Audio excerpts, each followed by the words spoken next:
How to Live in 24 Hours a Day by Arnold Bennett. Chapter 9, Interest in the Arts.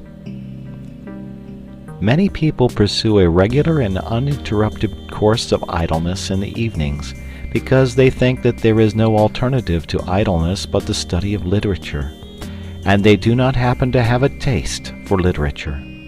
This is a great mistake. Of course, it is impossible, or at any rate very difficult, properly to study anything whatever without the aid of printed books. But if you desire to understand the deeper depths of bridge or of boat sailing, you would not be deterred by your lack of interest in literature from reading the best books on bridge or boat sailing. We must therefore distinguish between literature and books treating of subjects not literary. I shall come to literature in due course. Let me now remark to those who have never read Meredith, and who are capable of being unmoved by a discussion as to whether Mr. Stephen Phillips is or is not a true poet, that they are perfectly within their rights. It is not a crime not to love literature. It is not a sign of imbecility. The mandarins of literature will order out to instant execution the unfortunate individual who does not comprehend, say, the influence of Wordsworth on Tennyson. But that is only their impudence. Where would they be, I wonder, if requested to explain the influences that went to make Tchaikovsky's pathetic symphony? There are enormous fields of knowledge quite outside literature which will yield magnificent results to cultivators. For example, since I have just mentioned the most popular piece of high-class music in England today, I am reminded that the promenade concerts begin in August. You go to them. You smoke your cigar or cigarette, and I regret to say that you strike your matches during the soft bars of the Lohengrin Overture, and you enjoy the music. But you say you cannot play the piano or the fiddle or even the banjo, that you know nothing of music. What does that matter? That you have a genuine taste for music is proved by the fact that, in order to fill his hall with you and your peers, the conductor is obliged to provide programs from which bad music is almost entirely excluded. A change from the old Covent Garden days.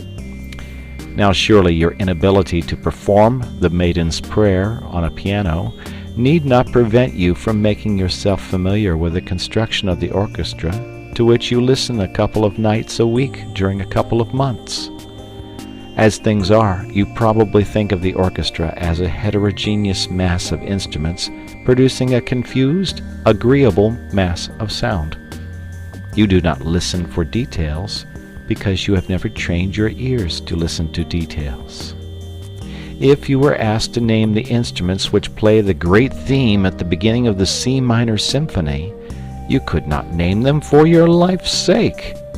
Yet you admire the C minor symphony. It has thrilled you.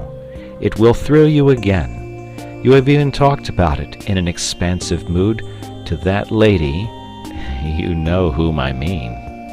And all you can positively state about the C minor symphony is that Beethoven composed it and that it is a jolly fine thing.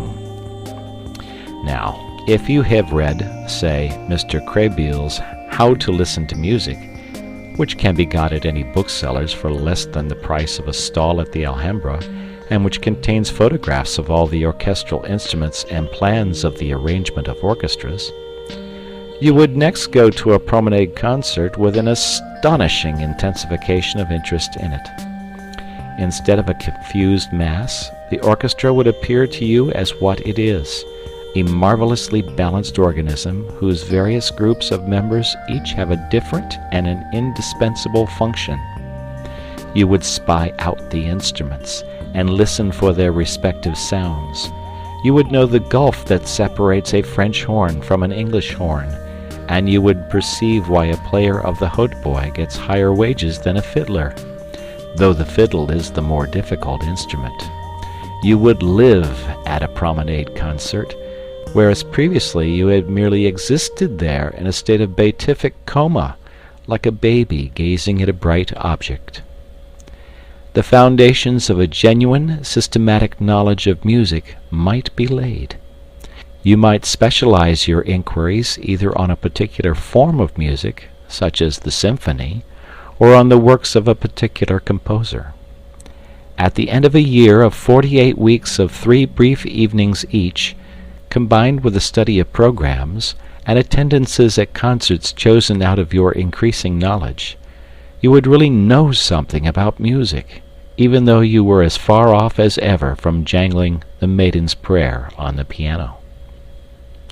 "But I hate music," you say. My dear sir, I respect you. What applies to music applies to the other arts. I might mention Mr. Claremont Witt's How to Look at Pictures, or Mr. Russell Sturgis's How to Judge Architecture, as beginnings, mere beginnings, of systematic vitalizing knowledge in other arts, the materials for whose study abound in London. "I hate all the arts," you say.